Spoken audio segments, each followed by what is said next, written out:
It's impossible to think about life without thinking of its inevitable end. We all lead our lives constantly aware of its eventual endgame, treating it like our greatest enemy, to be feared and dreaded with every passing moment. But death is just a part of life, isn't it? Just like life, neither good nor bad. Death is simply what it is, an essential part of our existence that is what we make of it. Something we all experience in one form or another no matter what we do. Either we're the ones that experience it firsthand, or we're the ones left in the wake of those who pass on.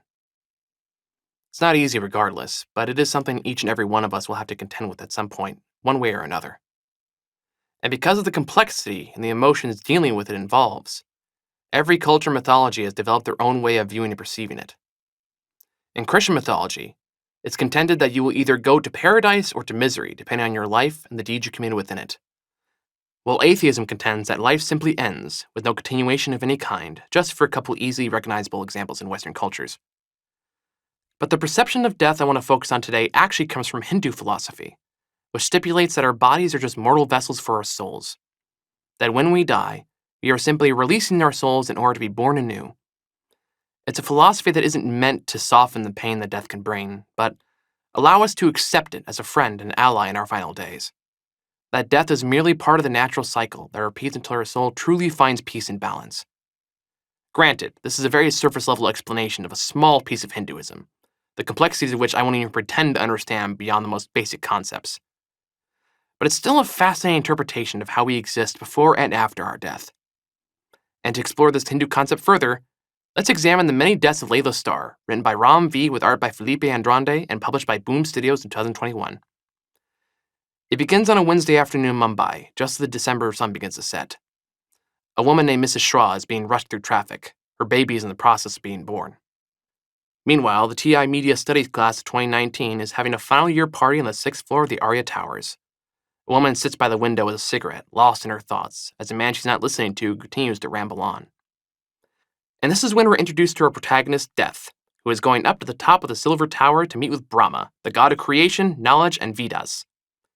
He tells Death that, unfortunately, they're restructuring her entire department and she's going to be let go. Having had the job for all eternity, she's understandably more than a little upset. But Brahma explains that the reason for this is because a man will be born today that will one day discover the secrets to eternal life. Despite her protests, Death is forced to accept her fate, to be cast out and forced to live life as a mortal. At the same time, the woman with the cigarette is falling to the ground, unclear whether she fell or jumped, and Mrs. Shraw is having her baby in the hospital. But Death isn't quite ready to give up yet. She knows where the baby has just been born, and she asks Agni, the Hindu god of fire, to place her in the mortal body close to him. Meanwhile, the woman has been declared dead from her injuries and placed in the morgue. 20 minutes later, Death enters the young woman's body and breathes new life for the first time. As she's trying to get her bearings, she realizes she's in the presence of something otherworldly. The ghost of a little girl named Munmun, who says she's there because she likes to watch people get brought back to life. Granted, this doesn't typically take 20 minutes. She points out to Death that the name of the body she's inhabiting is on her wrist, that being the name of Laila Starr. It isn't long, though, until she collects herself and focuses on her mission, finding the baby. She explains to Munmun that she is the incarnation of Death, and she's there to stop him before he can invent immortality. Munmun is quick to read the subtext of her mission and is rightfully horrified that she's planning to kill a baby because she got fired. Laila quickly finds the baby and prepares to do what she feels she must, when Munmun interjects that the baby's name is Darius, and she can't kill someone that has a name. She goes on to explain that she's seen her share of broken people, sometimes rich, sometimes poor, sometimes a family, and sometimes alone. But regardless, each one experiences a moment.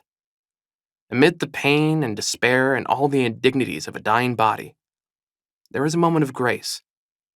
It's always sad and never easy. Laila finds that she can't go through with it. The resulting cries from the baby alert the hospital staff to her activities. She proceeds to make a break for it, even getting some help from Munmun, and makes her way back to Mumbai streets. Unfortunately for her, however, traffic in Mumbai doesn't stop, and she's quickly run over by a massive truck, killing her for the first, or technically second, time.